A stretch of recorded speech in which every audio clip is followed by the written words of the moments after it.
여러분 안녕하십니까. 연애가 어려운 남자 김연어입니다. 사실 저는 요즘 퇴근 후 매일 3-4시간 정도 배달 알바와 대리기사를 하고 있습니다. 원래는 운동이나 독서를 해도 좋고 아니면 그나마 젊은 시절에 다양한 사람들을 만나 자극받는 게 중요하다는 것을 알고는 있는데 나이가 들수록 그런 거는 재미가 없어지고 돈에 더 집착을 하게 되는 것 같습니다.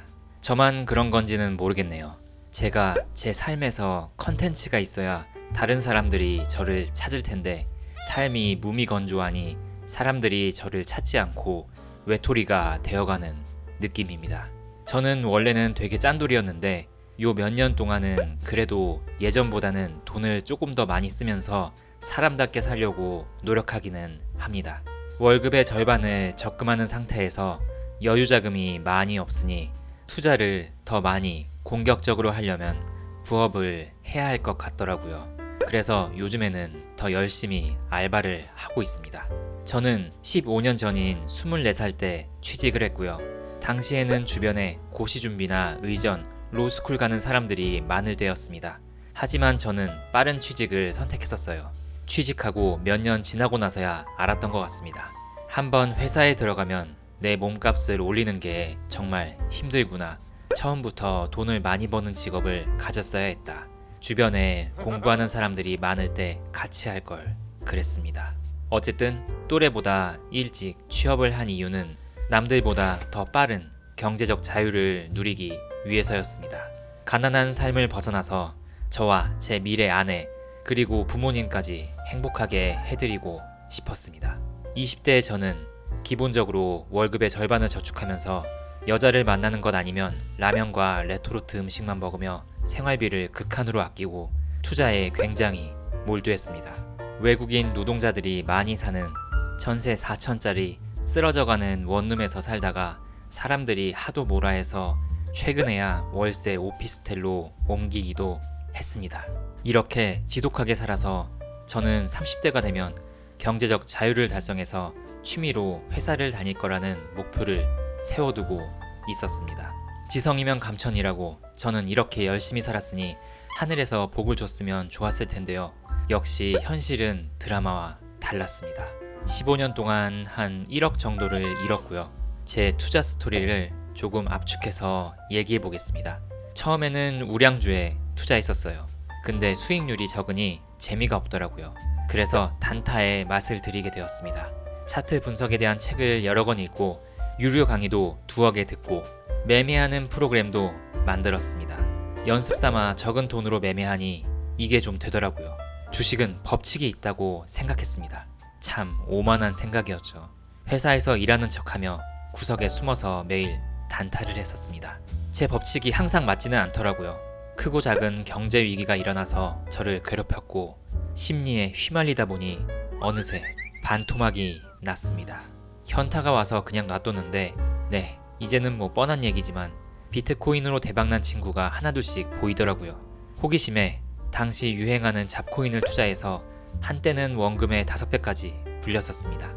근데 바보같이 매도도 안 하고 주변에 쏘기만 하다가 매도 타이밍을 놓쳤고 하락장에 맞서며 사고 팔다 보니 결국에는 원금 대비 4분의 1 토막이 나버렸습니다. 한 10여 년간 호되게 당했던 저는 생각을 바꾸기로 했습니다. 마치 유명한 투자자들처럼 장래가 유망한 그러나 저평가된 작은 기업을 발굴해서 몇 년간 장투를 하여 수십 배의 수익을 거두는 것을 목표로 잡았습니다. 이번에는 꼭 성공해야겠다. 한 2달간 수많은 자료조사를 한 끝에 어느 한 바이오 기업을 알게 되었습니다. 이번에는 주주총회도 직접 가봤고요. 기업이 낸 수많은 자료를 다 읽어보며 이 기업에 대한 확신을 가졌습니다. 제 마지막 여유 자금을 다 쏟아부었고 적립식 투자도 하며 이 회사가 성공하기만을 끈질기게 기다렸는데요. 오늘까지 결과는 마이너스 85%입니다. 엊그제 현타가 와서 한 40% 정도를 팔아버렸습니다. 푼돈으로 생활비나 보태야겠네요. 얘기하고 나니 정말 한심합니다. 1억이 그냥 예금으로 있었다면 어땠을까? 내 자신을 더 가꾸고 풍요롭게 살았을 텐데 하는 생각도 하고요. 그것도 그렇지만 경제적 자유를 이루겠다고 빠른 취직을 했던 목적을 달성하지 못하고 15년간의 세월을 그냥 날린 아쉬움이 정말 큽니다. 제가 알고 있던 종목 중에는 10년 뒤에 10배 이상 오른 것들이 꽤 많더라고요. 왜 나는 그런 종목을 알았는데도 고르지 않았을까? 같은 회사에 다니던 아는 형님은 주식을 잘 모른다고 하면서 15년 동안 그냥 좋아 보이는 고객사 하나를 골라서 차곡차곡 여유자금을 넣으시더라고요. 몇 년간 횡보만 하길래 저게 될까 생각했지만 결론적으로는 10배 이상 올라서 이번에 빠른 은퇴를 한다고 하시더라고요. 참, 저는 그렇게 공부하고 노력했는데도 잘 풀리지 않고 은퇴한다고 할 때 축하는 했지만 조금 착잡했던 게 사실이었어요. 돈도 돈이지만 남자의 자존심이라고 할까 스크래치가 많이 났죠. 투자뿐 아니라 저는 15년 동안 블로그 5개, 유튜브 채널 3개를 운영했었고 온라인 쇼핑몰도 돌리면서 편히 쉬는 날이 없었는데요. 그냥 열심히만 했을 뿐 한 달에 10만 원 이상 벌어본 적이 없네요. 근데 가만히 생각해보니 제 투자 스토리와 연애 스토리가 많이 닮아 있는 것 같습니다. 잘못된 사람이나 나와는 이어지지 않을 사람에게 심적 물적으로 열심히 최선을 다하다가 상처 입은 적이 많았는데 주식 종목이든 여자든 제가 했던 다른 노력이든 열심히 했지만 실패했던 경험이 대부분이니 뭔가 저를 많이 바꿔야 될 때가 아닌가 하는 생각이 듭니다. 이렇게 투자에서 무릎을 꿇어버린 저이지만 이런 인생을 살고 무덤으로 들어갈 수는 없을 것 같습니다. 한 번의 투자 기회를 더 얻기 위해 저는 오늘도 피곤한 몸을 이끌고 대리운전을 하러 갑니다. 시드머니를 열심히 모아 와신 상담의 자세로 주식 투자든 뭐든 예전의 실수를 만회할 기회를 꼭 만들어 낼 겁니다. 그리고 만약 성공하지 못하더라도 나중에 제 자식이 제가 이렇게 노력했다는 것에 대해서 자랑스럽게 생각했으면 좋겠습니다.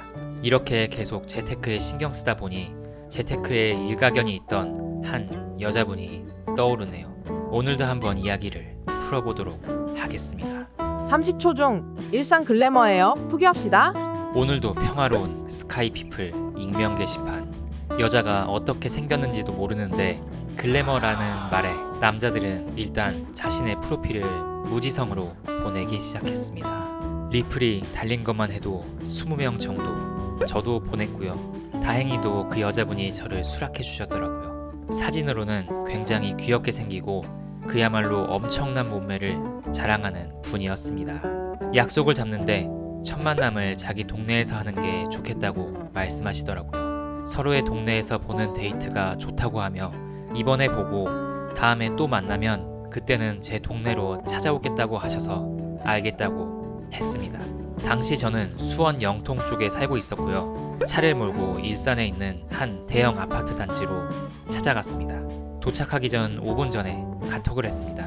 그런데 아파트 정문으로 오라고 했는데 내비가 길을 잘못 알려줬는지 한 100m 정도 떨어진 다른 문으로 제가 갔습니다. 그 분이 보이지 않아서 전화를 했는데 저보고 어디냐고 물어보셔서 사실 조금 당황해서 버벅대긴 했습니다. 처음 오는 장소라 가지고.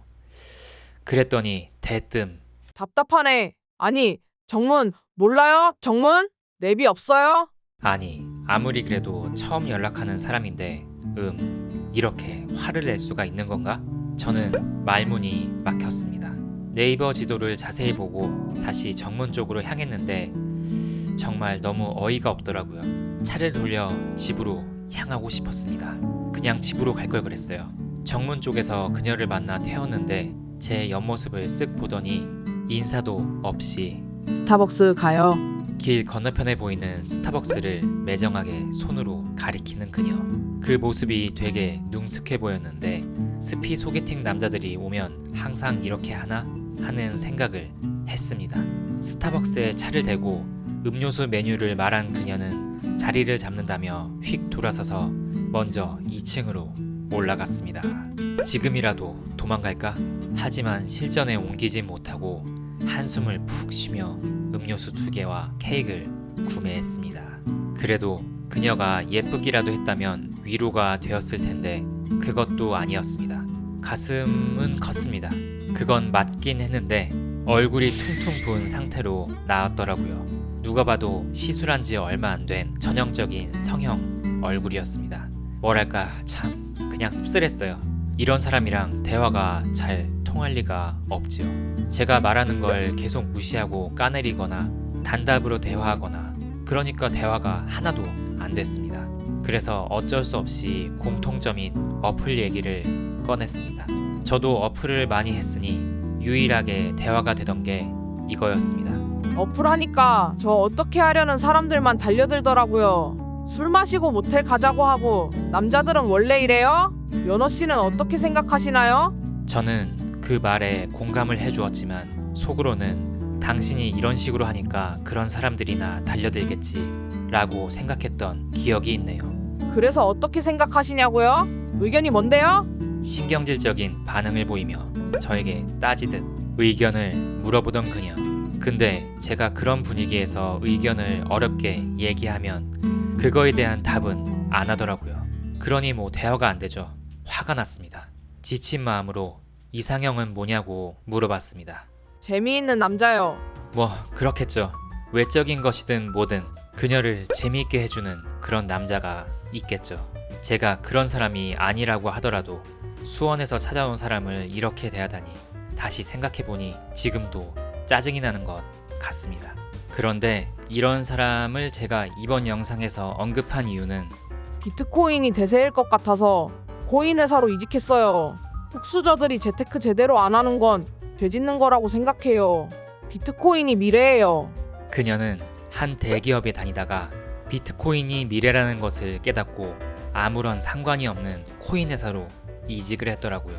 그 당시 코인이 많이 떨어졌을 때였는데 저는 겉으로는 웃으면서 응원을 했지만 속으로는 진짜 무모한 짓이라고 생각했던 것 같습니다. 비트코인이 미래라고 생각했던 그녀, 아마 지금까지도 코인을 팔지 않았을 것 같은데 정말 상상을 초월한 부자가 되지 않았을까 하는 생각이 드네요. 얼굴과 몸매에 투자해서 그녀가 얘기하는 소위 재미있는 사람을 만나 잘 살고 있지 않을까 행운을 빕니다. 제 입장에선 그녀가 참 나쁘고 짜증나는 사람이었는데 그녀의 말이 옳았네요. 인생 참 불공평하다 라는 말도 떠오르지만 이런 그녀가 코인 부자가 되어 행복하게 살고 있다는 것은 반대로 얘기하자면 제가 잘못된 인생을 살고 있는 사람이라는 것을 나타내는 것이 아닐까 합니다. 저도 남들에게 떳떳하게 말할 수 있는 인생을 살기 위해 지금은 조금 뒤처졌지만 밤낮 없이 열심히 일을 할 생각입니다. 가세요. 1시간 정도의 대화를 마치고 그녀를 집 앞까지 태워다주고 원래는 거의 이렇게 하지 않는데 기분이 조금 나빠서 가는 길에 바로 차단을 했습니다. 차로 왔다 갔다 하는 시간만 4시간이나 썼네요. 몇 주가 지나고 30초 중 일상 글래머예요? 푸교예요? 또 이런 글이 달렸습니다. 변함없이 많은 남자들이 데이트 신청을 하더라고요. 그런데 저 사람이랑 절대 매칭하지 마세요. 성대 예민보스의 인성이 개차반입니다. 이제는 악플이 달리더라고요. 바로 글이 지워졌는데 그걸 보며 참 통쾌했던 것 같습니다. 오늘 영상은 여기까지입니다. 모두 행복하시길 바랍니다.